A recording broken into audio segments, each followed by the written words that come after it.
This episode of the Busted Wide Open podcast is brought to you by Blueberry.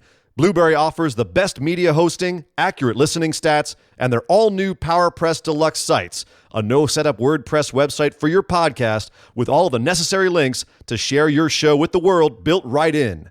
If you currently produce a podcast and are looking for a better media host or looking to start a new one from scratch, head over to orbitaljigsaw.com/BWO and sign up for the best media hosting and a PowerPress Deluxe site to get your first month absolutely free.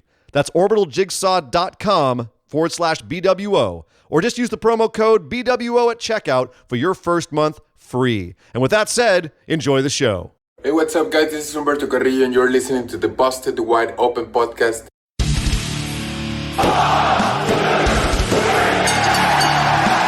You're listening to the Busted Wide Open podcast, dropping the elbow on the hottest topics in sports entertainment and the world of professional wrestling. With your hosts, Nick Howell and Sir Ian Dangerous. Coming to you from the Orbital Jigsaw Network Arena in sunny Southern California.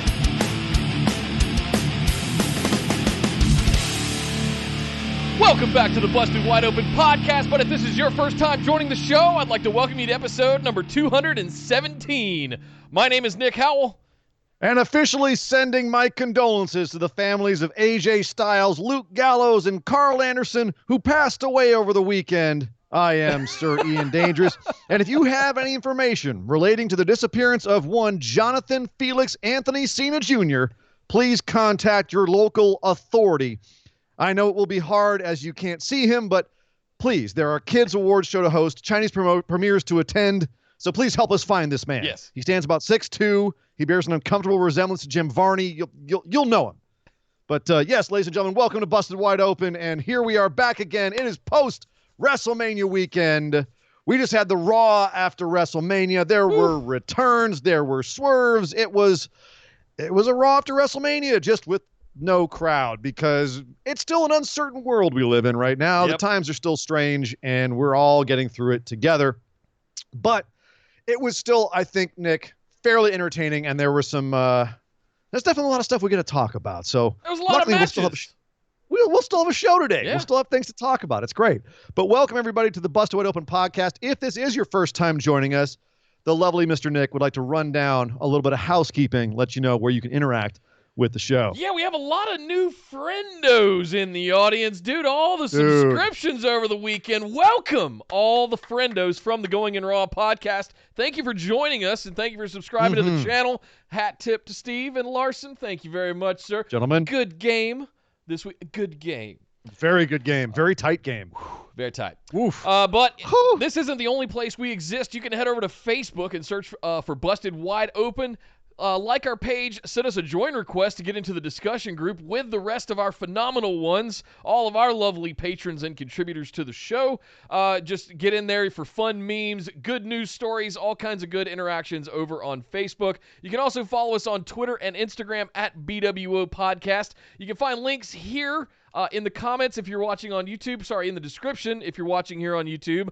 Or pinned to our social media profiles for our Discord server. Now, that's where we do all of our live chats all throughout the week for all of the shows every time one is on. Pretty much every night of the week at this point. We've got some kind of wrestling show going on all throughout the week. But to keep the spoilers out of the group, we hang out in our Discord server, and you can find that in the description down below or over at bwopodcast.com. Last but certainly not least, as I mentioned, our aforementioned phenomenal ones, our patrons. Thank you guys so much for everything you do for this show. If you'd like to get in on some of those exclusives, head over to patreon.com/BWO. Sign up for one of those awesome reward tiers. Get access to show notes, the ability to ask listener questions on our patron mailbag episode that we do every Saturday, and bonus episodes up at the $10 tier. We got a couple of good ones for you coming in the next week. You guys are not ready. You thought WrestleMania was huge. Oh, man. But all kinds of good stuff. Skype calls up at the higher tiers, you name it. Patreon.com/BWO. But we're going to kick things off this week. Oh, yeah. With some kind of okay kind of news. No, come on, big news. Go ahead, Ian. Tell the world the big news. Back again. Nia's back. Tell a friend. Guess who's back? Guess who's back? Guess who? Come on, Nick. Get into it. Come on, Nick. Nia Jax returned this week on Monday Night Raw. That's right. After 8-9 months being out with double leg surgery. I mean, respect for that. Come on. Respect. Yeah. Double ACLs. It's the return of the monster because nobody wants to listen to you no more. They want Nia. You chop liver. So if you want some Nia, this is what I'll give you. A little Deanna squash mixed with some hard liquor. That's right, Nick. Come on, get into it.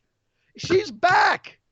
Nia is back, and we're still waiting to see what happens. That's just I had to throw that out there as big news, and you all know why. You all know Nick's penchant for the Nia Jax. You can see the Nia shrine sitting there behind him. You know, Nick, what this is because the Nia dubstep remix now exists on your phone, and she heard that like a whistle, like a high pitched whistle, and no one else can hear. She's like, it's time for me to make my return. Like some kind of homing beacon. Yeah. I must return and show Nick all of my skills. Yes. For those that are new to the channel and may not understand what the hell is going on, this Nia shrine is because I lost a bet. It ain't because I like Nia Jax.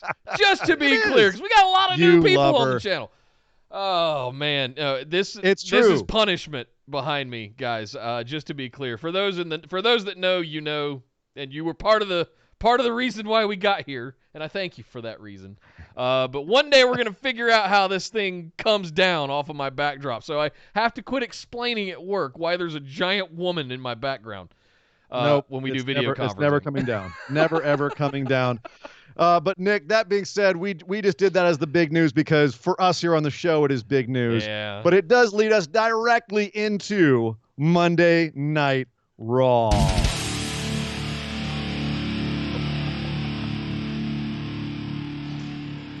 Oh, and Nia Jax talk about it. Had to have a match, unfortunately, with one that I actually really respect, Deonna Purrazzo. Yes. And when I found out that it was going to be Deonna, the virtuoso herself, Virtuosa. Forgive me, I forgot my gender assignment in my Spanish. Leviosa, yeah. Nick, come on. I was disappointed. I was like, really? This is who you're going to feed to Nia Jax for a return match? Come on, man. She's happy she was on Raw. Huh? Deonna was even saying on Twitter she's happy she's on Raw. She's like, I was on Raw. What did you do this week? You know, like for her, it is a big deal. And she did get a bit of offense in. It wasn't entirely a squash. Okay, it was mostly a squash, but it was... It's still, Deonna did get to get out in the ring and get beaten down by Nia Jax. Based on what we saw here, do you think Nia's coming back as a face or a heel, or do you think that they don't know yet and they're trying to gauge the reaction that doesn't exist and can't exist because there's just no crowd? Right. All I noticed was that new thing she's got is it was a Samoan drop, and she dropped her on her shoulder again or something like. They called it Rampage. Was that? Well, the Rampage. No, the Rampage was the leg hook DDT that Paige used to give. That was her finisher. Yeah. She actually did give Nia permission to use that as her finisher. They didn't call it a Rampage. They called it a DDT on the show. Maybe Nia doesn't have a name for it yet. I don't know. She definitely debuted it as her finisher, so her Samoan drop, and then she gave the Rampage. So yeah, it's I don't know. I wasn't sold on that as her finisher. Maybe she's got to figure out a way to give it more drama before she does it. You know what I mean? Or we have to just recognize she's going for it, or maybe a combination of the two. But what do you think of the Rampage, whatever she's going to call it now, as her new finisher? Is that a better finisher for her? I don't feel like a fisherman's DDT is a big. Fisherman's is the neck. This was a leg. This is a fisherman's a leg hook, right? You know. It's a leg. No, it's a neck hook. It's a leg hook. Anyway, the bottom line is... I don't feel like that's a heavy's finishing move. I feel like there needs to be something... Like, when I think of Big Show, I don't think of him doing, like, a little fisherman DDT. I think of, the big punch, the knockout punch. Braun with a big strength spot and running with somebody on his shoulder into a leaping power slam. I feel like Nia should have some kind of strength spot that's not a Samoan drop where she's dropping people on their heads and shoulders, but something that's not... something that someone more nimble would do. Elias has got the fisherman's swinging neck breaker that he calls the drift away. That's clever. I like that one. But I feel like that she should be doing something that's more of a strength spot, not something that's like a technique, if that makes sense. And objectively, I'm saying kind of objectively here. All of my vitriol, What would you have aside. Nia's finisher be? What would you have Nia's finisher be? I What do can you think promise you I've not spent 1 minute thinking about that. Until now, when I'm giving you the question and I'm making you think about it. Was the Samoan drop better? Oh, man. Because that's a big, heavy move, right? Bam. Yeah. Drop her backwards. I'm scared to assign anything to her because it's just anything that has any kind of risk factor involved. She can't even do a Samoan drop without dropping people on their shoulders and separating shoulders. You don't know that. She's only ever messed up Bailey's shoulder. I still think I still think that's not even the most egregious. That's overdone. Alexa Bliss off the top turnbuckle. Okay, so the other question I had was Deonna Purrazzo. As you said, you're a big fan of hers. Why are they not using her skill set? Why is she just in here both as enhancement on Raw and also seemingly in NXT? Where she's known as the virtuosa. Yeah. She's got a move set. That's what her gimmick is, but she's not being allowed to use it. Why do you think that is? Well, you said her talent there. I feel like she doesn't have, what's the nice way to say this? She's an extremely good worker. She's in ring. She's fantastic, but I don't know that her fault or not, they haven't really established what her thing is, right? Mm-hmm. What is she about? Or we haven't seen her enough on NXT to know about that, or dare I say, care what that is. I mean, the way they sold her in the Cruise or the Mae Young Classic was she has a really awesome Fujiwara armbar that I haven't seen. And that was then as long as I can remember. Well, we haven't seen it in a while. So that's kind of my point. But the reason we haven't seen it maybe is because they're saving it for when they actually push her. That's what I'm hoping, at least. At some point, she gets something. But that NXT division is so stacked that I wonder if bringing her to Raw and giving her something to work with up there. I mean, that's the thing. Does this end up she comes back against Nia Jax? Where does Nia go from here? Because this is going to be a recurring question with the Raw women's division. Where is everyone going?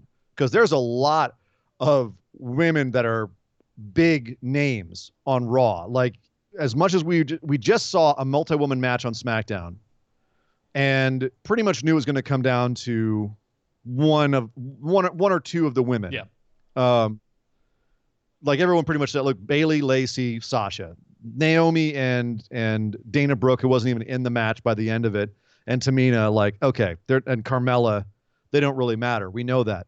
But now, as we're going to go through the show, we're going to be talking about Nia Jax, Becky, Shayna, Liv Morgan, Asuka. Like, that's a bunch of women who have the arrow pointing upwards right now. So who ends up doing what with whom? I don't know. And again, foreshadowing for, like, this is the Raw-after-Mania. We usually see a bunch of call-ups at some point, right? And we did. Look at in the women's division. Right. Look at what's happening on Wednesday. We're having a number one contenders ladder match in the women's division, right? For who's So, who's going to go get Charlotte for that NXT championship? Who's next? Right? So, NXT stacked. Raw feels really stacked right now. We've got a lot happening, or we had a lot happening sort of leading up to the match at WrestleMania on SmackDown. But, yeah, your point is sound. There's a lot of talent right now circling the top of the women's division on Monday Night Raw. And, yeah, am I excited about that? Yeah, because it's mostly been the Becky show. Are we going to swap that title around with a few different people? Is there going to be a draft? Are they going to shake it up? They need to, because right now Raw is really stacked, and SmackDown feels, frankly, a little stale. But that wasn't all. Monday Night Raw had something I don't know if we've ever seen before, and that was they even admitted this was pre-taped. They said, look, this was 20 minutes after the WWE Championship match on Sunday. Drew McIntyre came back out to the ring to be interviewed, his first interview post winning the title off of Brock Lesnar. He had his nameplates put on his title, and he said, isn't it pretty? He started talking about, what he was thinking about in the match, started saying, every time Brock F5 me, I just got angrier and angrier. I'm at my best when I'm, being beaten down. I've climbed back from everything. So that played into my strengths. But in the middle of his speech, he should be interrupted by none other than the Big Show. Huh? What? Huh? What? Ah. And Big Show came out there and said, "Oh, you look like a little bitch. It's a big man's world, isn't it? But I'm a giant. Ha ha. I'm the biggest. So why don't you give me a title match?" And Drew said, "There's nothing you can say to give you a title match." And Big Show said nothing. He just slapped him across the face. And Drew went, "Well, I've got a Scottish temper." And so sure enough, we had a match. And I got scared. What? I'm not gonna lie. Oh, stop it. You were not legitimately scared that Big Show was going to take the title off of Drew McIntyre 20 minutes after he got. You were not. There was a couple of moments there where I was like, I don't know. Oh, come on. In what world would they possibly have strapped Big Show after the coronation of Drew? Get out of here. That's part of it. They were still saying Drew is your new champion. This was 20 minutes after that match. We already knew Drew won because of them saying it on the show. He's still the champ. Like, what? Really? I love how I can just wind you up. Come on, man. No, listen, to be clear, I actually really liked this. I liked the story that they were telling by doing this. Having Big Show come out and sort of, gunnery sergeant his ass around, drill instructor his ass around the ring a little bit, right? Legit. Yeah. Like he was coming, you're big man champion now, huh? Oh, it ain't 10 years ago anymore. I'm a giant. You might be a big man, but I'm a giant. There ain't none of us sitting around anymore. So, yeah, come on, Drew. Is that all you got, you little bitch? Right. I love that. I actually really love that. Did you take this as a heel turn or as one of the veterans, like kind of, like you said, like a gunnery sergeant, like, let's see if you got it, boy. Come on. Do we call it hazing, maybe? Hazing in the new champ a little bit? Was it maybe a little bit? Like, because really, Big Show exists in that nebulous world between heel and face where he's whatever you want on any show. He's a heel. He's a face. He's the Big Show. I don't know what he is. So I took this as, he's got a show. He's got a sitcom coming out. The Big Show. Where he plays like the lovable dad. Burp, burp, burp, burp, I'm the Big Show, and look how silly I am with my average sitcom family. Like, I feel it would be strange to make him like a heely heel right now when you want him out there promoting this show. So do we take it as he's just out there to kind of like just chin check Drew a little bit and make sure he's champ material? Is that how we should take this? That's how I took it. Regardless of what their intention was, I took it as them coming out and checking him a little bit. Don't get ahead of yourself, but make sure that you understand what just happened to you. Like, you're now the big man on Monday Night Raw, the 30-year-old show, your head honcho. Are you ready for this? Do you think you can handle all the competition? Are you going to take this ass whipping like a man? Take all mentally framing it. Yeah. Mentally framing it that way certainly lets me sleep better at night than being like, wow, Big Show turned again. Well, it's a heel turn. Again. Exactly. Oh, my goodness. Speaking of turning heels, or rather putting your heel in the air and turning it at a rapid pace, Aleister Black. Well, hang on. Before you go there, I gotta do some business real quick. Josh Logan, $10 in the tip jar. For the price of a Big Mac each. I'm supporting the show. Yes, you are. Man, I miss McDonald's. Holy smokes. I was about to say, I haven't had McDonald's or Taco Bell in like 3 weeks, and I'm starting to get the little shakes a little bit. I haven't had McDonald's in years, but Taco Bell, you got me. You got me. I'm still hurting because you brought up their green sauce the other day. That's still sticking in my craw. Oh, man. Also, Andy Jessup with $17 in the tip jar. 11 for my finishing position on the weekend and 7 for every minute of the weekend's men's top championship matches combined and rounded. Okay, I'll trust your math.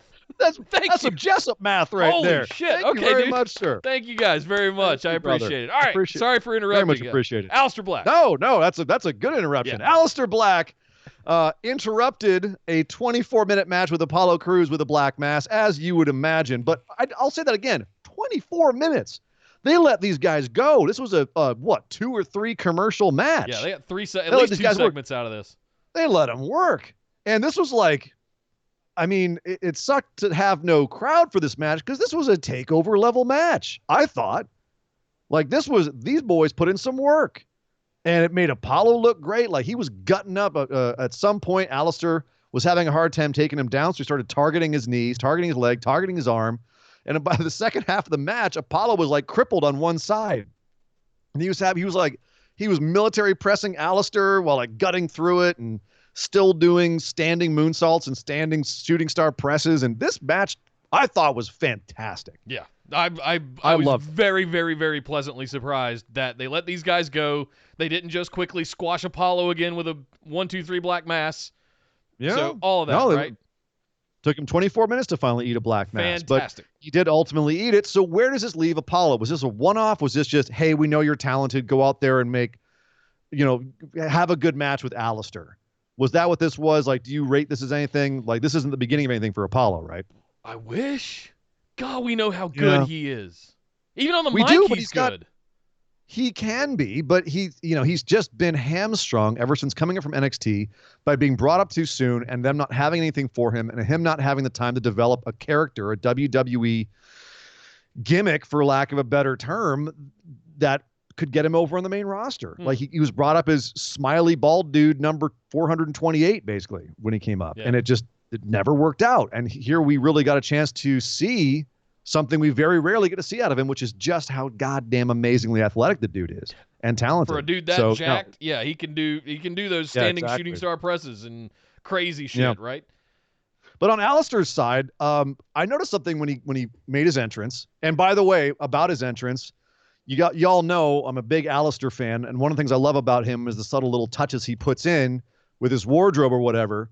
And I don't know if you guys have noticed this, but he always evolves in his feuds. His wardrobe evolves. He grows spikes as things go on. He gets more and more gnarly. And on WrestleMania, he went full on necromancer with the spikes and everything because it was the culmination of something. It was an ending match. Here he's looking for competition again. So he was wearing his famine vest, the one that looks like ribs on the side. It means he's hungry for more competition. They called him the best striker in WWE today. Nick, does that sound familiar to you? Undertaker. Yeah, that's what they call Undertaker. They didn't say one of the best strikers. They said the best striker in WWE today. Was that them misspeaking, or is Alistair taking that title from Taker? They listen. That's exactly what I said last year when Alistair came up, was it not? Alistair could be the next Undertaker? Oh my God. Okay, you're jumping way further down this than I thought you were going to. The mythological entrance, he could be some fantasy character, all of this kind of stuff. Turn him into another undead warlock or something. The necromancer gear we saw him come out with at Mania. I'm like, it's happening! The prophecy is being fulfilled!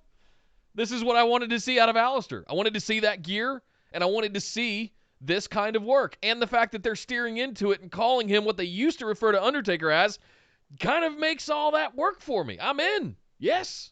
Make that happen now. They need to replace Undertaker not replace him one for one, but I mean, they need to have someone at that level that is that scary and that foreboding and just goes out there and kills people. They need another undead warlock. I don't know. Especially if it's just Biker Taker, he's back now. I don't think it's one for one. And this has been my beef with it, is I wouldn't mind if they did something cool with Alistair, but he's so his own thing. You know what I mean? I don't see a one for one comparison with him and Undertaker. He's just not as physically imposing, for one thing. So that's a major difference. But if they were to have some sort of dark force, dark presence, I was worried initially that Vince wasn't going to get his gimmick. And I still don't think that Vince entirely does. With the goddamn creaking coming up from the ground, they don't put enough mist on him when he comes up. They still don't really get it, I don't think, in the way that they should. But Vince gets when things look, quote unquote, cool. He knows when shit looks cool. And Alistair looks cool. So, and obviously they see something in Alistair because he's getting treated real well right now. So, from that sense, I'm feeling very hopeful. And the fact that they called him the best striker in WWE, which is something they call Taker, is definitely something that I think, if it wasn't a misspeaking, if I hear them say that exact same thing again, I'm really gonna put some weight on that and being like, damn, they're going all the way with that. That's really awesome. One other thing I have to ask though, Nick. Leon Ruff, Jason Cade, Bobby Lashley, Apollo. These are all the guys that Black has beaten and or squashed in the last, I think, 5 weeks. It was 2 times for Leon Ruff. Are we seeing a pattern here? I don't know if I want to say that.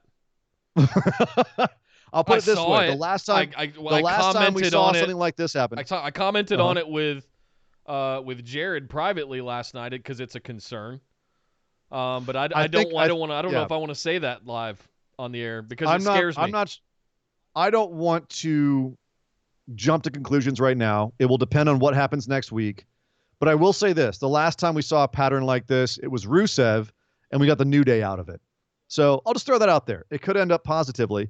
And I say that only because the next match I want to talk about is the fact that Ricochet and Cedric Alexander are now apparently a tag team and teaming up with Lorcan and Birch. And Ricochet, Cedric, and Apollo would be a really freaking cool 3-person team. That'd be a good faction right there, especially if they all turn like cocky heel.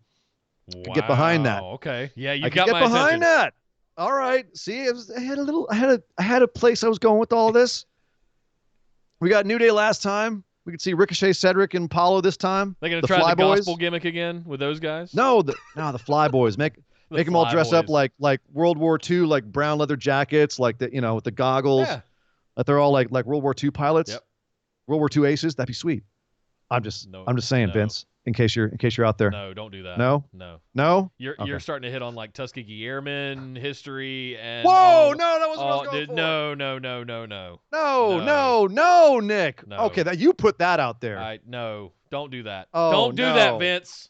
I'm not okay. Yeah, you're right. Don't give Vince that idea. Although he did do the gospel thing, and that ended up working out well. So somehow that morphed into unicorns and pancakes. And you know what? Thank God it did. Yeah, no kidding. So, yeah. Apparently, according to the WrestleMania preview video for next year, there's a unicorn horn growing out of my house because that's where that was when they had the big shot of LA. That unicorn was right over where my house is. So, go figure. I'm not going to say it was an inside joke with them and me, but might be. Right. All right. Ricochet and Cedric versus Lorcan and Birch. Ricochet and Cedric. Do we like this team? Like, I don't know. Is this good for both of these guys? Is this good for at least they're doing something with them? Was this them searching for something to do with them? They couldn't find anything else, so tag team. If it turns into something more than just a tag team, generic tag team A to go out and work the other tag teams that are out there, if they turn it into something like you were describing, that's more of a faction, or if they, because these are 2 pretty dominant, pretty crazy athletic dudes, and I would hate to see them squandered. What was the last time? If you look at what they did with Harper and Rowan with the Bludgeon Brothers, we've always thought very highly of Harper. Rowan, okay for a big man, but still a really good worker.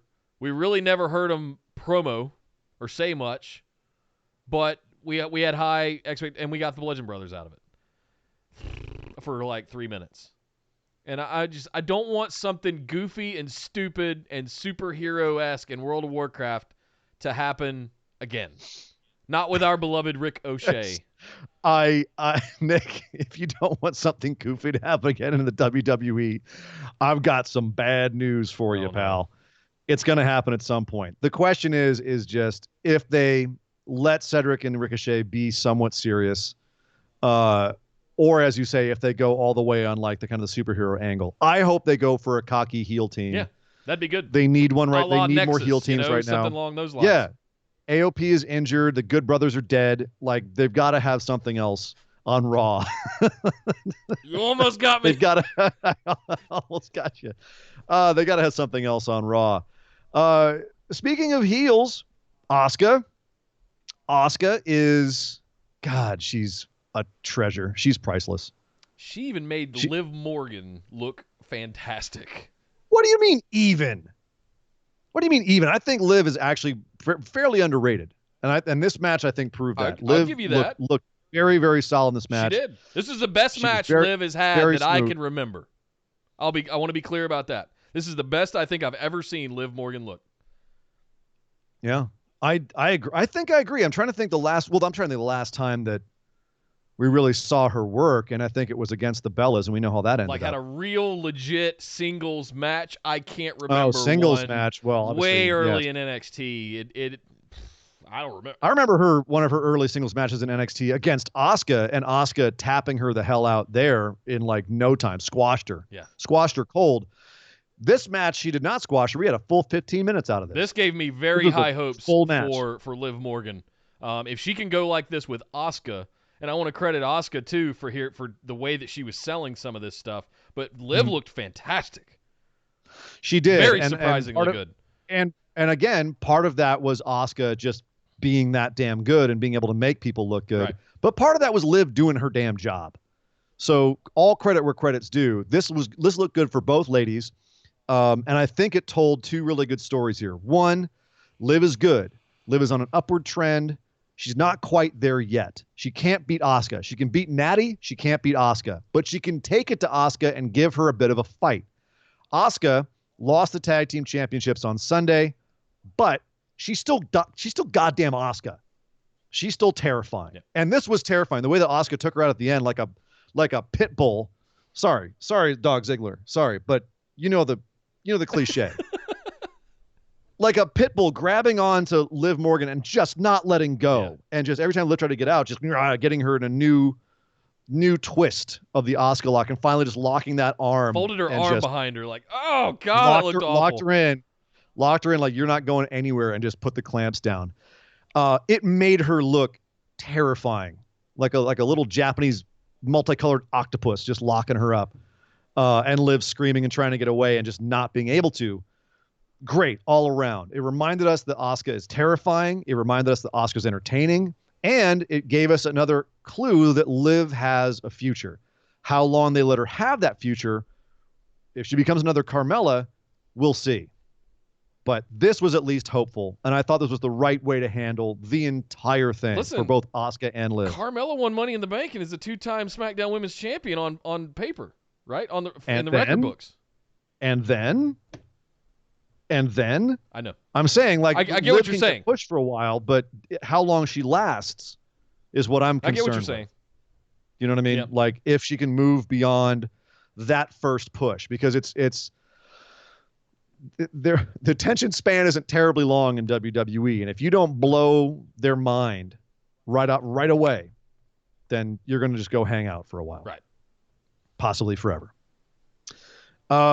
People who aren't hanging out, in fact, it was, I think, a good chunk of the show, it was nearly an hour of the show, was everything that went down with the Street Profits having a rematch with Angel Garza and Austin Theory. Mm-hmm. A WrestleMania rematch.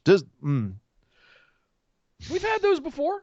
We have, and normally we bitch and complain about them. Totally. Because why? Yeah. This is supposed to be a culmination match. You're having a match for the titles at WrestleMania, and now all of a sudden you're getting another shot the next night. Right. Why was it such a big deal that you had to have it at WrestleMania when you can just call your shot the next night, get another chance, and sometimes in history win the next night? It doesn't make any sense. It doesn't make booking sense. It's lazy booking. And it also, I think, is cheap. It cheapens the match at WrestleMania. It cheapens the match that they have on the Raw after WrestleMania. But this year, I give it a pass. Same. Because I know they've got limited staff and limited wrestlers they can use. Same. And I thought the match on WrestleMania they could have done a lot more with. They left it on a bit of an open note with Bianca Belair debuting. And I felt that most of this was drawn out. They really drew it out, where Street Profits and Angel Garza and Austin Theory fought to a DQ or stopped match because Zelina Vega got involved. And when she started kicking Montez Ford, Bianca Belair came out, started beating down Zelina. Then we had a women's match between Zelina and Bianca, which ended up in another stopped match. And then we had a 3-on-3 mixed match between the two tag teams, Zelina and Bianca. It was restarted again. And then we had an actual match, which ended with Bianca giving Zelina the KOD for the 1-2-3 to finalize her debut. And she did announce that she's officially now on Monday Night Raw. A lot I want to throw in here. Then by all means. So you brought up the fact that we had a rematch of a title match that we had on WrestleMania the prior night. Yes, granted, but I don't think that's what this was for. Zelina Vega debuting as a worker, as an actual performer, not just a valet, and bringing up Bianca Belair was the whole purpose of this thing. So, again, whether we give it a pass, sure, because of the state of the world, fine. They were pre-taping a lot of this stuff. They were working with what they got. I give them credit for that, absolutely. But I also don't want to lose sight of what this was really all about. This was all about Zelina Vega and Bianca Belair. It wasn't about the actual rematch of these two teams or the Raw Tag Team Championships. Plus, having a mixed tag match like that, fantastic. That's something I've been, not prophesizing, but, begging for a long time. Let's do more of this. We saw all the fun we had in the Mixed Match Challenge, and I wanted to bring some of that levity to the Monday and Friday shows. So I'm excited about this, man. I actually really like that we're seeing some mixed tag stuff. And Bianca and Zelina, they're going to be fine. But they're also entering that stacked Raw women's division with all the ladies that we were rattling off at the top of the show. So exactly, and that's what I was saying. The theme of this is the women's division is now stacked. Yeah. Stacked. You even have Bianca in this. So this is I want to stop here because now we've kind of listed all of them, and I want to talk about Becky and Shayna next. But you've got Asuka and now Bianca both on Raw. I felt like Bianca was to NXT what Asuka has become to the main roster. The heater, the person you put in right before the championship match to make the two people in championship match look better, right? Bianca could never quite beat the champions, but she'd always be the one to make the champion look better because they could beat her because she was such a legitimate threat. Even with Charlotte and Rhea had to go through Bianca. Charlotte had to go through Bianca. Asuka was like that for Ronda. She was like that for Shayna. She was like that for Becky, right? They're very much the similar kind of role. Even Charlotte. A legitimate threat, but not quite a champion. Do you feel like we're going to see an Asuka and Bianca feud of some sort because they would gel well together because of that, or should they keep them separate because they both play the same role? That one, the latter one. I feel like it's a mistake to have them both, to have all of the female big-time stars. Sure, you've got Sasha and Bayley and an upcoming Lacey Evans down on SmackDown. And you've got Naomi, you've got Carmella. On the roster, you've got Carmella, you've got Naomi, right? But I also feel like that there's not any, and I said this before, why I feel like last year in the draft, the mistake was not bringing Charlotte to SmackDown, having both Becky and Charlotte on Raw. I feel like both of them are kind of on par with each other if Charlotte doesn't have a little bit of an edge, even though Becky is the man and it gets all the attention right now. I feel like having one of them on each show juxtaposed to each other would really elevate SmackDown. We wouldn't be all complaining that Bayley retained her championship again. But I like what they're doing with Charlotte. That said, I feel like Bianca and Asuka are doing the same role, and they need to be split up. Send one to the other brand. They're not doing the same role yet because Bianca just got here. Sure. She goes here now, as she said.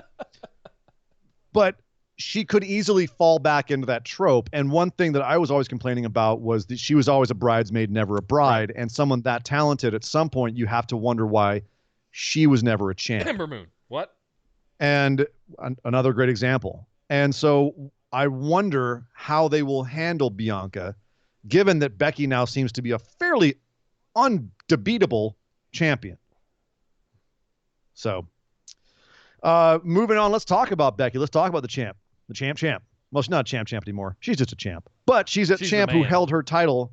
She's a champ who held her title for over a year as of yesterday. And she was interviewed backstage. Didn't seem super excited to have beaten Shayna. Didn't seem super excited about anything. She was kind of blah, which I thought was an interesting choice. And I'm wondering what that means because she's kind of beaten everybody now. She legitimately has beaten everybody. And really doesn't have anybody else on the horizon who could threaten her, unless we want to revisit the Nia Jax feud, which I think is a little cold right now, frankly. Some video packages could heat it back up, but it's a little cold. And I don't know about you, Nick, but given the fact that Shayna Baszler basically had a very, very simple promo as well right after her match with Becky, where she pretty much all she said was the agony of defeat, the joy of victory, the agony of defeat. Yep. Said it a couple times, and then it's the joy of victory, and Becky, I'm going to make you feel the agony of defeat, or something to that effect. I forget the exact words. She also made me pee a little, just for the record. She was pretty She scared. looked right into the camera. I was mildly terrified. Just saying. Well, because I feel like she could just absolutely destroy me. She could hurt you. Yes. She could hurt you. Yeah. She could hurt I'm you not for real. small. She could absolutely. She put you to destroy sleep. me. I've watched her legit put people to sleep, like not kayfabe, like legit put people to sleep. But this is the thing. Right now, the rumor that I'm hearing is that she and Becky are done for now.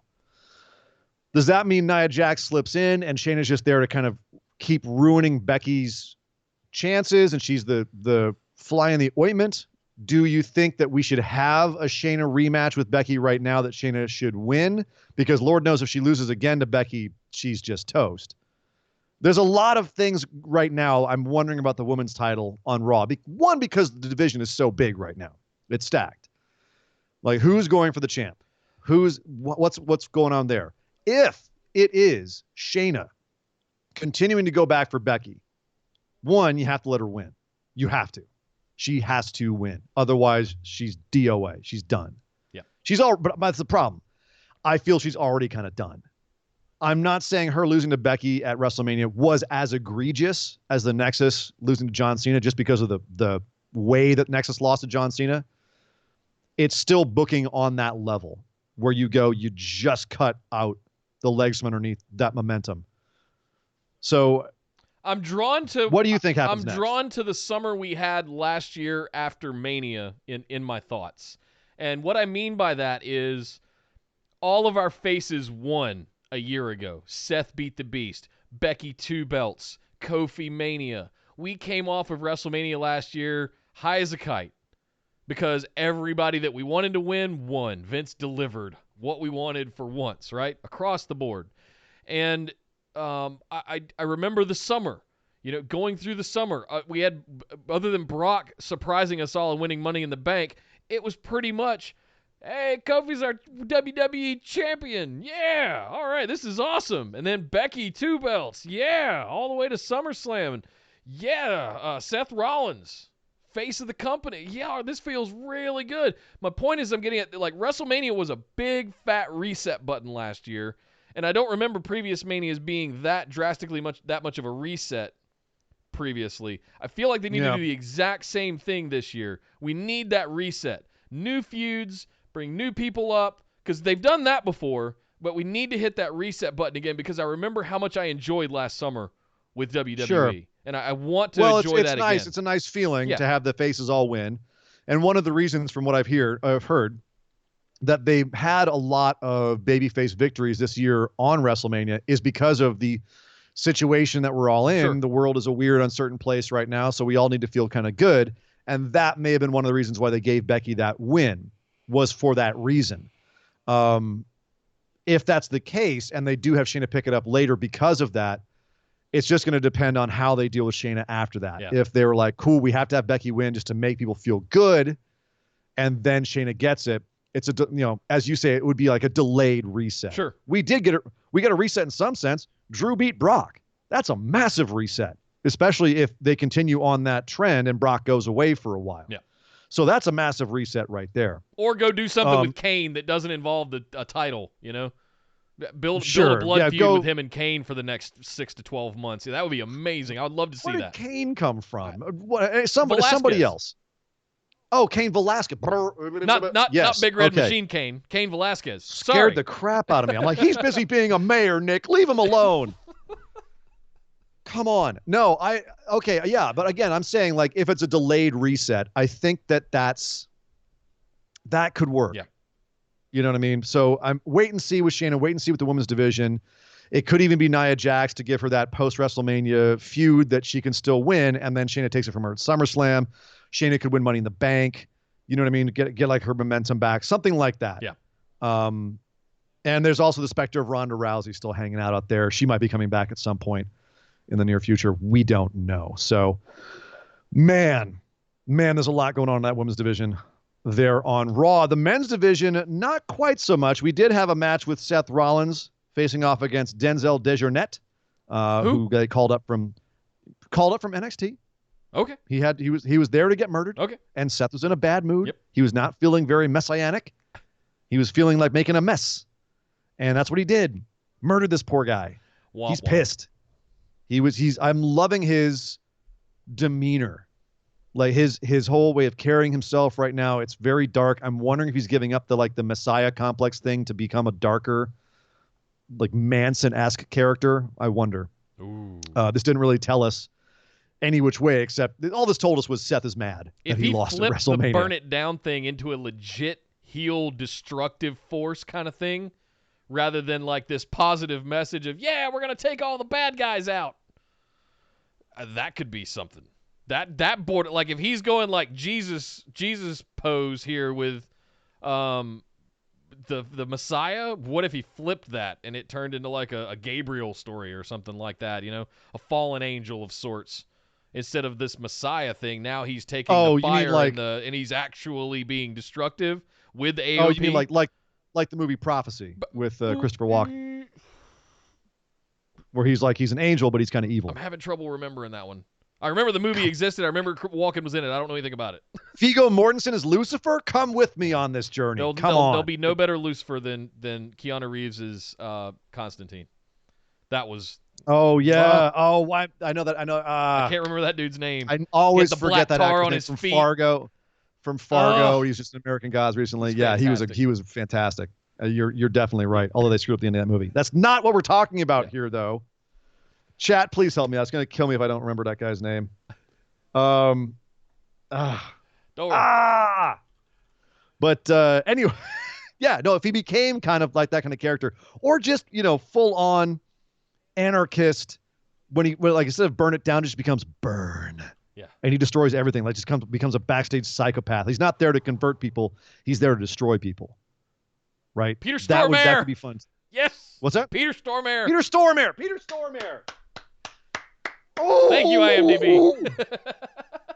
Ooh. He was so good. He's great. Sorry, where were you? You're a nihilist, Lebowski. He believes in nothing. Yes.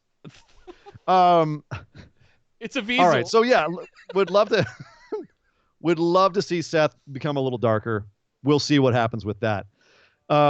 Charlotte also celebrated her victory. They got some footage of her right after her match with Rhea Ripley. But she didn't really put Rhea over. She said Rhea Ripley came in and she was fine, but she found out what everyone else does, that you can't beat the queen. Woo. Should she have given Rhea more here? Should she have said Rhea tried her best? Or is the point that she's Charlotte Flair, she's the queen, and it means she's going to underestimate her next time she faces her? I don't know about the underestimating part, but I feel like this is just like ego cocky Flair, and I'm fine with it. And she was even pulling in some of Daddy's old lines from his promos in NWA, I happen to notice, because I may have watched all those Ric Flair promos from 1989 327,000 times. Yeah. Woo! Well, it's not the car, it's the man in the car, whatever it was. Right. Yeah. It's not the man doesn't make the title, or the title doesn't make the man makes the title, blah, blah, blah, blah, blah. That sure. one, yeah. Fancy wrestling way of saying it. I see what you did there, Charlotte. But no, I like this. This is the I don't give a F attitude that we want to see. The Flair. I want to see the Flair come out of Charlotte Flair. And we've seen shades of that over the years, but I really haven't seen it. I want to see the I don't give a damn who you are. Like sass. Like tweener sass. I'm not face, I'm not heel, I'm a Flair. And I feel like shit. she's had that for a while. I feel like we've been she's we've been close. really seeing that for a while. Oh no, I feel like we've been getting full dose of that for a while. And that's one of the things I dig about it is she's a Flair. To be the man, you've got to beat the man. And she's there to piss you off when your favorites don't beat her. But when she finally goes down, it feels so goddamn good. It's literally how her dad made his money for 20 years, was being the guy you couldn't stand because he won all the time, whether it was through scurrilous means or because he straight up just beat your dude. But when your guy finally beats him, you're just like, yeah, get out of town, Flair. Get out of here, you dirtbag. So that's, I'm all for it. It's fine. I'm very curious to see what they do with that NXT championship. If it's now being defended on SmackDown or Raw, or rather Raw. She said she was going to defend it on all 3 brands. I believe it was on social media. She said that. Cool.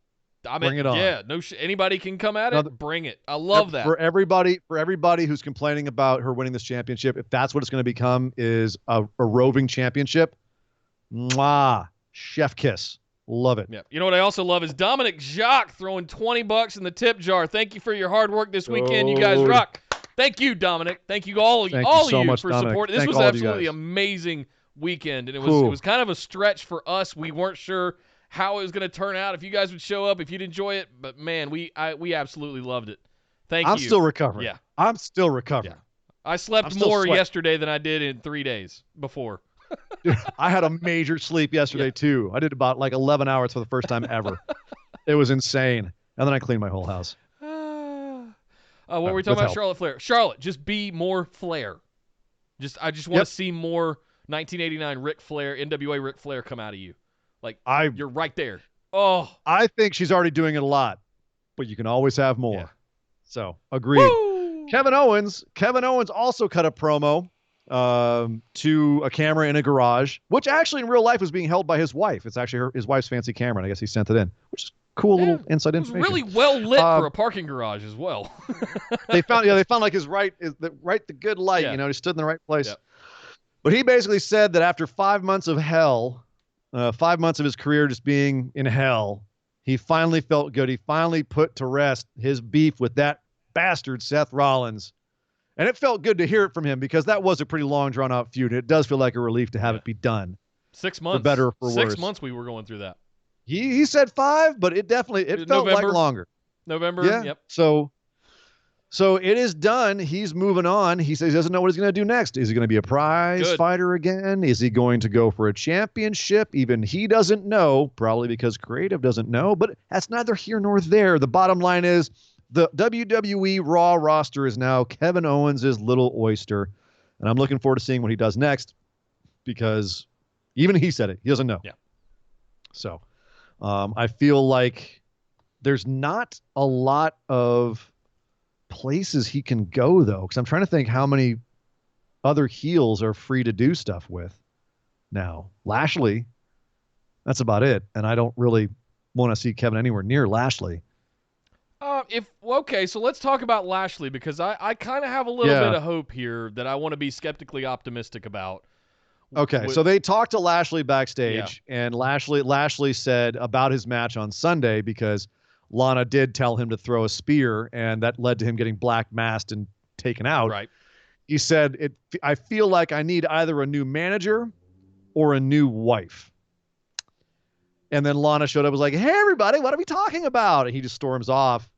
And she looks at the interviewer and goes, what did you do? What did you do to my husband? It's kind of funny. But at the same time, little schadenfreude here, Nick. Me sitting there going, I knew this was a stupid idea. This couldn't last. It was dumb. And now, here we are. We had to go through all of that with Rusev and Lana and Lashley, and now they're just going to start pulling it apart on us.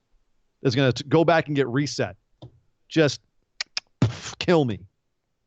Oh, yeah. So what are you thinking now with Lashley if they are going to end this all? So they've already moved Liv Morgan on. She's having fantastic matches with Asuka. Good.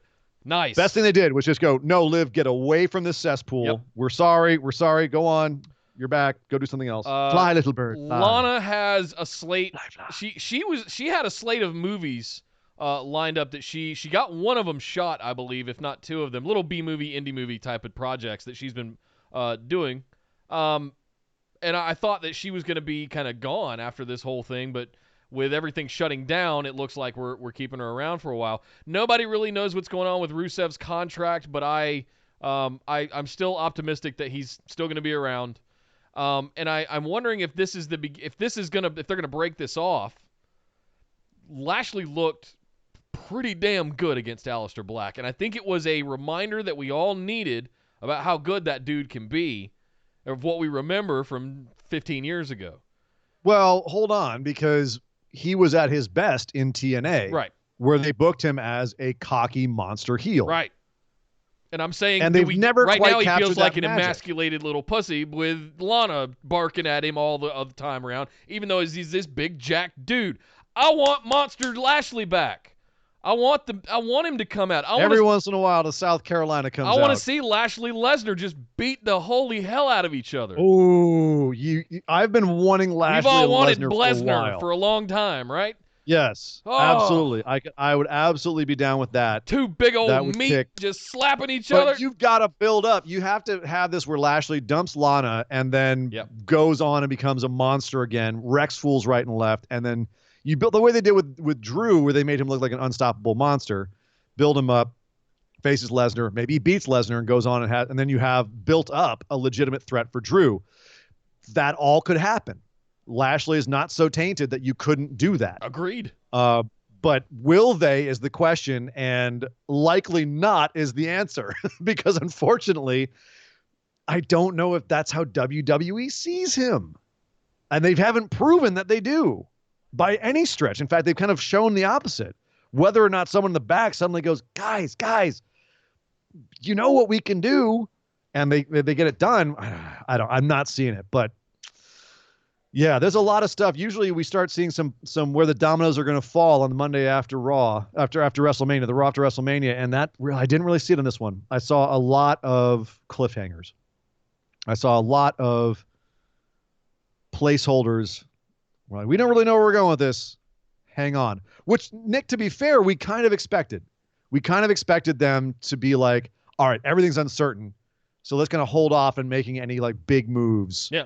Right after WrestleMania. Yeah. Do you think that's what you were seeing for the most part? I think so. We know that they had taped up to the Raw after WrestleMania. It did come out over the weekend, allegedly. I'm not sure the details. I think it was Meltzer that said, no, they've secretly been up in Stanford taping stuff, and they got enough footage to keep going. We know AEW's got a couple months worth of stuff. I think that came out. They said they're good till July if they had to stretch it.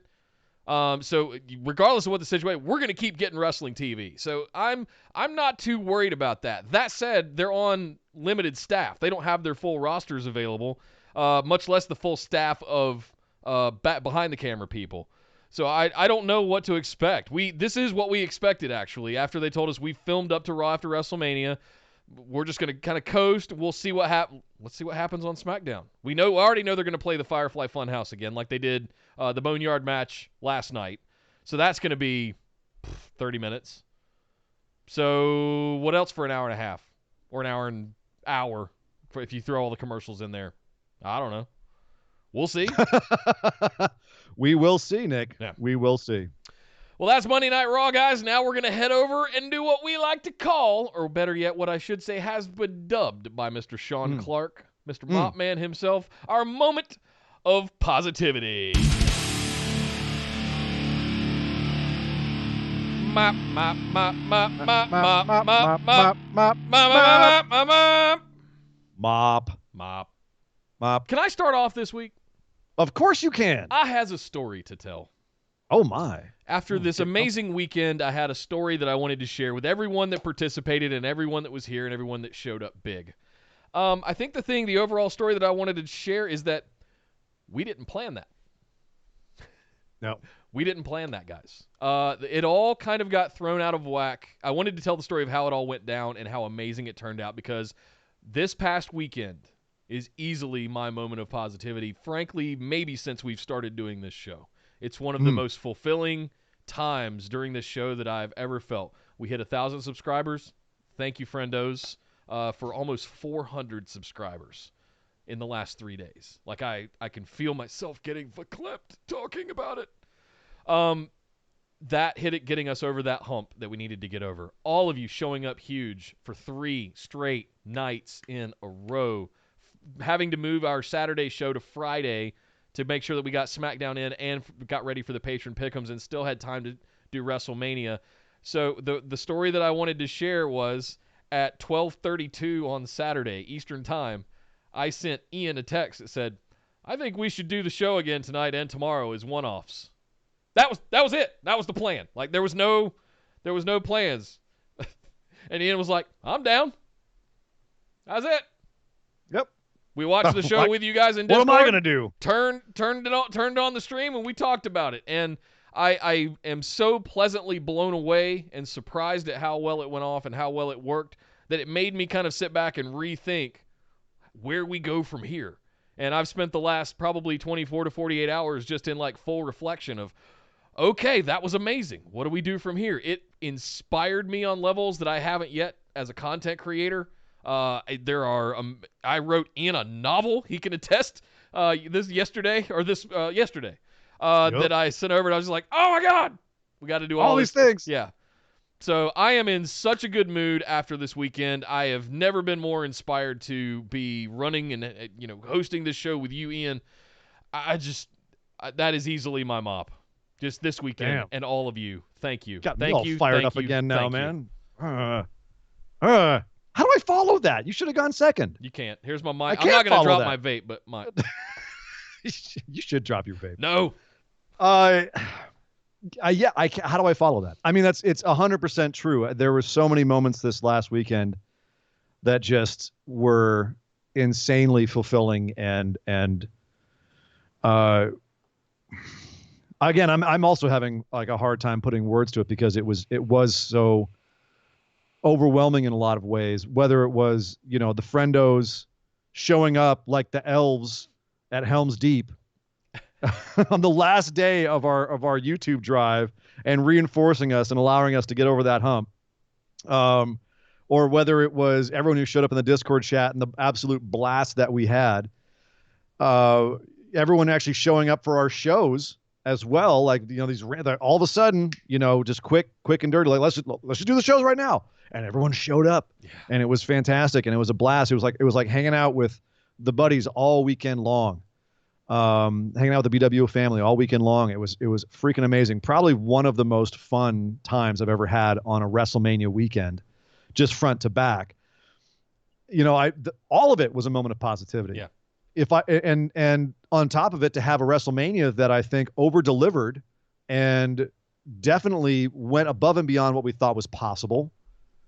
And, if I were to be told I couldn't talk about anything else but the wrestling I watched since the last time we did a mop, I would have to say it would have to be the Firefly Funhouse segment.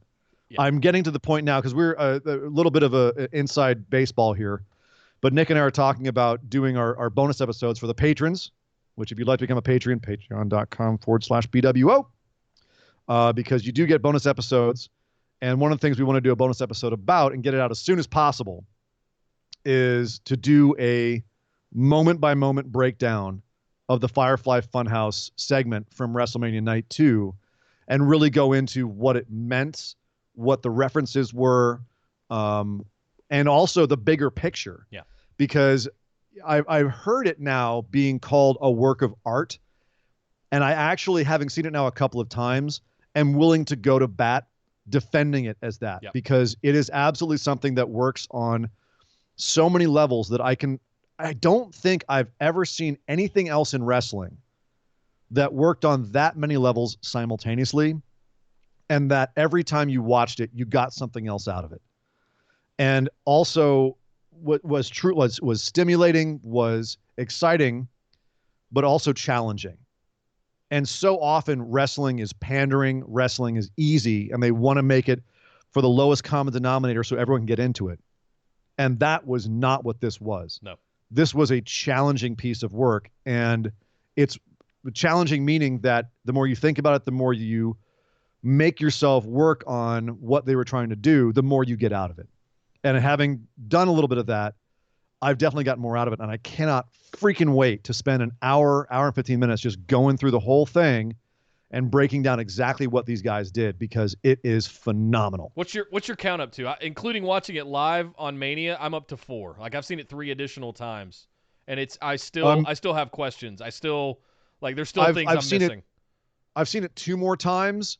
But I've also done a lot of research and reading about the stuff that they referenced in it.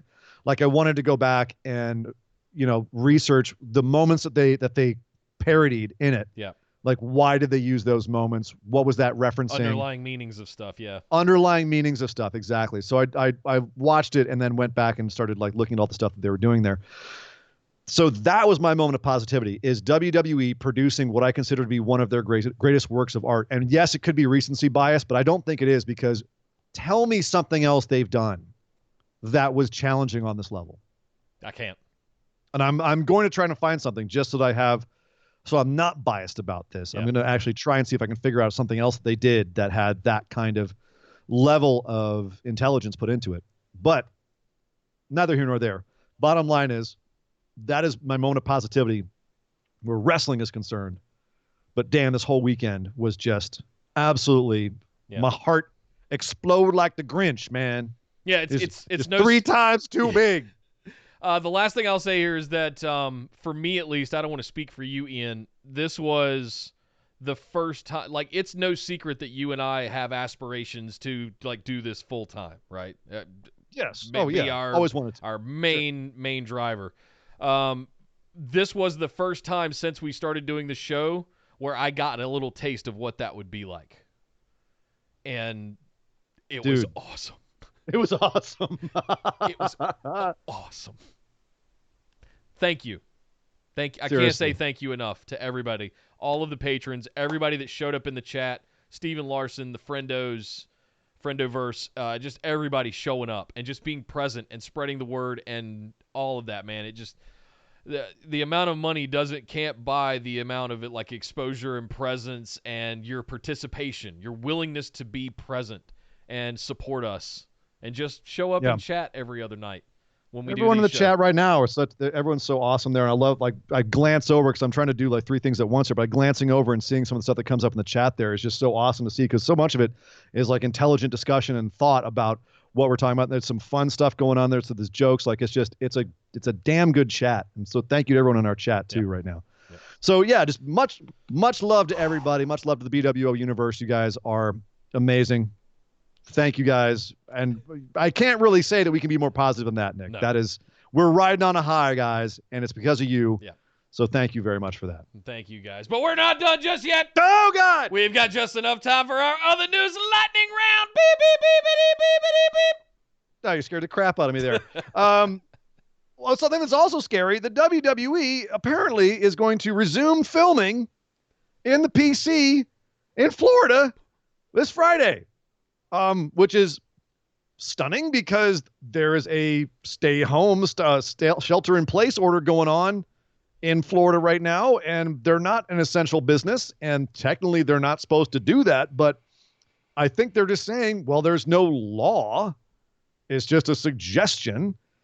Also, something that's feeding this story a little bit is that there was a business call between the President of the United States and all of the heads of the major sports organizations, NFL, NBA, hockey, etc. And Vince McMahon and Dana White were both on that call. And as we know, Dana White is just saying, I don't give a crap about you saying I can't have a show. I'm going to go have it on an island somewhere. Yeah, he's booked Richard Branson's private island or some shit. He booked Richard Branson's private island, and he's going to have a thing there. So, great. All right, good for you, Dana. Way to not give a crap. Right. I mean, but apparently, way to legitimize your product. Right. Yeah, we're not an outlaw product. No. He's keeping his reputation. But apparently Vince got the same memo, because he's just going, yeah, I'm just going to keep doing WWE because I don't know what was said on that call, Nick, but it very possibly could be, hey, just keep doing what you're doing.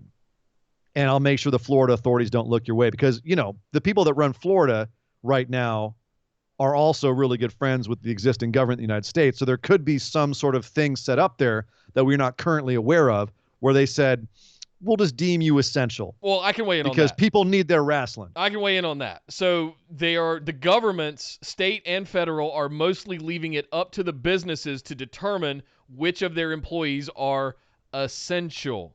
So if WWE is claiming that their superstars, cameramen, commentators, etc., their production staff are essential, they're not going to get questioned on that. And that didn't come out until 3 days ago. So we were covered up with WrestleMania, but a lot of this has to do with what's going on with the $2 trillion package that got put through Congress, the Small Business Administration defining some of this stuff to go out there. But yeah, if WWE went out and goes, our superstars are essential for the continuation of our business. That's it. That's the end of the line. That's all they had to do. And I think once they figured that out, okay, we're good. We can keep going. Loophole. Yep. Loophole. Yep. We're good. Loophole. So, yeah, and also, as far as we know, none of the currently working superstars have come down with anything. We've got a couple people in quarantine, a couple people who reportedly are sick, but haven't really heard if they're sick with what. So, yeah, fingers crossed that everything continues to go swimmingly. Manuel called Dana White Shang Tsung. I was laughing about that in the chat. Mortal Kombat for you guys that don't get the reference. Oh, really? Come on. If they don't know Shang Tsung. Shang Tsung. Fight. Finish him. Rhea Ripley has been sent back to Australia. She's gone. Her work visa expired. As of right now, we don't know if this was the reason why she dropped the title, because she was having visa issues, or if it was a chicken and the egg scenario. Yeah. But bottom line is she's back in Australia for an indefinite period of time. We have no timetable for her return, possibly because of the current crisis, possibly because of her visa. But she gone. So she's out of the picture for a while. So that being said, Charlotte did put over Rhea behind the scenes, saying in an interview that working with Rhea was like working with Sasha Banks. The first time they locked up, she said she could feel the instant chemistry, and working with her is effortless. Wow. So very high praise for Charlotte to say that working with Rhea is like working with one of her greatest opponents of all time. Someone she's always put over as being the best person to work with, and that's Sasha Banks. So Rhea Ripley did not get put over by Charlotte on Raw, but behind the scenes, Charlotte loves her some Rhea. Damn. Also, we have some more information on who produced some of those awesome segments at WrestleMania. The Boneyard match was produced by Michael Hayes and Triple H, and as we suspected, Jeremy Borash. Explains why that had the feel that it did. And then as far as the Firefly Funhouse, that was Bruce Pritchard and Bray Wyatt, but apparently Cena came in late in the game on it and made a bunch of changes, quote, for the better. So Cena apparently also had a major hand in this segment as well, which I would imagine would be the case given how deep it cut into his life and into his career and all the things that they covered in this.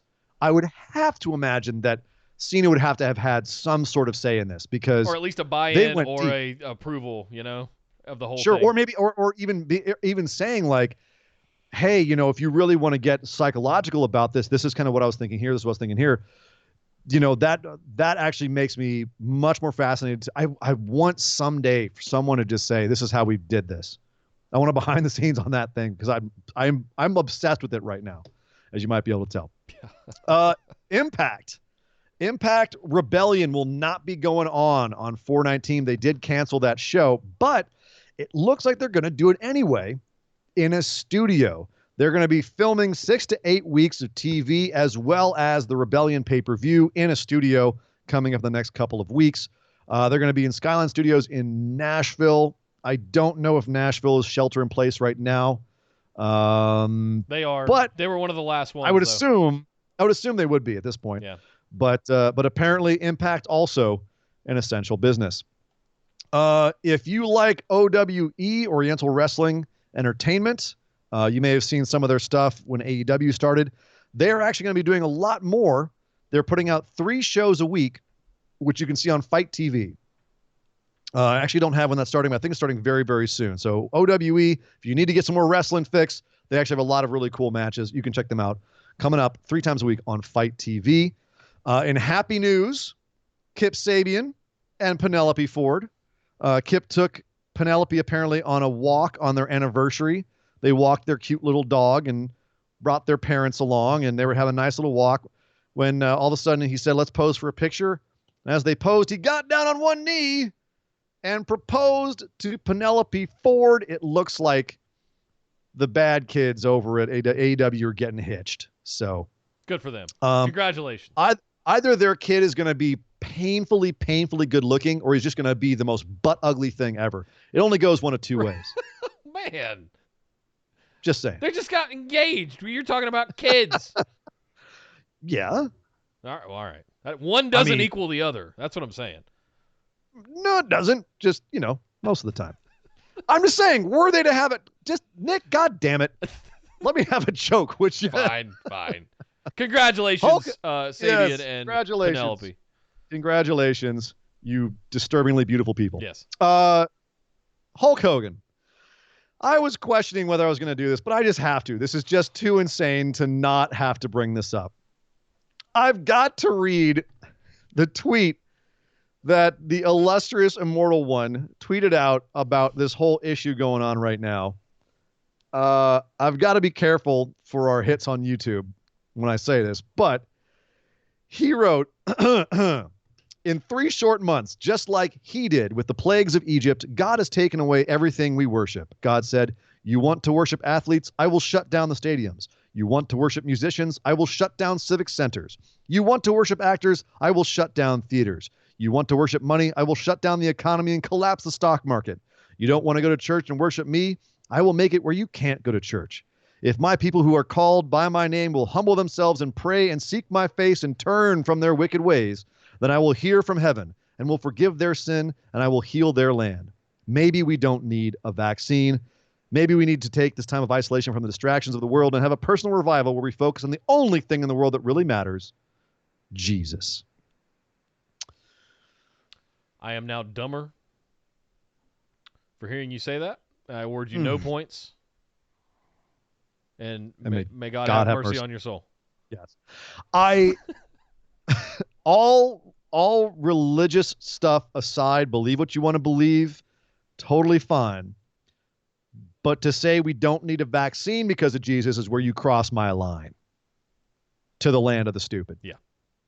So that's where I'm going to say, Hogan, shut the hell up. Yeah. Like, your mouth's gotten you in so much trouble in your career. Maybe, just keep it shut unless you're doing another nostalgic promo. Yep. Nick, I'm gonna move on from that before I say something I'm gonna regret and say that the next Dark Side of the Ring episode, which so far has been knocking it out of the park with the Benoit documentary and the New Jack documentary, both of which were riveting. Not as riveting as Tiger King, but pretty damn riveting. The next one is on the Brawl for All. And if you guys don't remember the Brawl for All, this is going to be entertaining as hell because it's one of the biggest booking blunders of all time, and it's freaking hilarious. Like, all this serious stuff about New Jack being high in cocaine and stabbing people in the ring and Benoit being Benoit. Well, at least now we can all watch Brawl for All and just shake our heads at the absolute insanity of this industry that we all love and get off and watch people do really, really dumb things to each other. It'll be kind of like Tiger King. It'll be great. And that's the news, Nick. Kind of like Tiger King? Yeah. Well, very in minutia. It's hard to, for those of you who haven't watched Tiger King, it really is just a relentless parade of what the actual F moments. It's and you find out that you too could have had a tiger for $2,000. $2,000 is all it takes for me to have a tiger? I mean, Dog Ziggler was way less than that, and he's kind of tigerish. Yeah. Kind of. Yeah, doesn't eat a whole cow, but anyway. Is that the news? That's the news, Nick. Well, thank you very much, Sir Ian Dangerous, and thank you guys very much for joining us on this Tuesday night. Hey, by the way, if you're not subscribed to the channel, subscribe to the channel. We stream every Tuesday night at 8 p.m. Eastern, 5 Pacific, and every Saturday at 3 p.m. Eastern, noon Pacific at youtube.com/bustedwideopen. And hey, make sure you jingle that bell so you get notified anytime we do go live or put up new content. You also want to be over in our Facebook discussion group. Just search for Busted Wide Open on Facebook, like our page, send us a join request, and Sheriff McDonald will escort you directly into the group. Sheriff. You can also follow us over on Twitter and Instagram at BWO Podcast. Make sure you find the link in our social media profiles or in the description down below here on YouTube for our Discord server. Get in there for some live chats all throughout the week for all shows. I guess if they continue to go on, we'll see what happens this week. I'm not really sure, but Discord's a lot of fun. You should come hang out. That's where all the magic happens here at the Busted Wide Open podcast throughout the week. And last but certainly not least, our patrons. Love you guys. Thank you so much for this past weekend again and again and again. For everybody that showed up, threw some coin in the tip jar, even though we're not the Witcher. We don't need the coin, but we kind of do, but in a weird way, no. We're not the Witchers. We're not Witchers. Speak for yourself, bro. Well, he might be. I don't know. I'm not out slaying weird demons. You know, these things are yellow. Actually, yellow behind yeah, I've been these playing shades. Doom a lot the last 24 hours. Yeah, so, you're feeling like a Slayer right now. Yeah, a little bit of a Witcher Slayer thing. Thank you, patrons. If you'd like to get in on some of those exclusives, head over to patreon.com/BWO. Sign up for one of those awesome reward tiers. Get a copy of the show notes and the ability to ask listener questions for our AMA patron mailbag that happens every single Saturday. So for just $5 a month, bonus episodes at the $10 tier. You're not going to want to miss this Firefly Funhouse break-in, breakdown, or Nick booking. All coming over the next 2 God, weeks. I'm not ready. You guys I'm not are, ready. You guys are not ready. You've given me like 6 months to prepare, and I'm still not ready. Yep, you're not ready. A lot of things have happened in the last 2 to 3 months that have caused delay after delay after delay. I'll explain I was getting hopeful. all of the right. I'll explain all of that for the patrons once we get there. But hey, it's April already. You're not going to want to miss those episodes. Make sure you get up to the $10 tier so that you too can hear both of those episodes coming this month. One of them is late, and I apologize for that.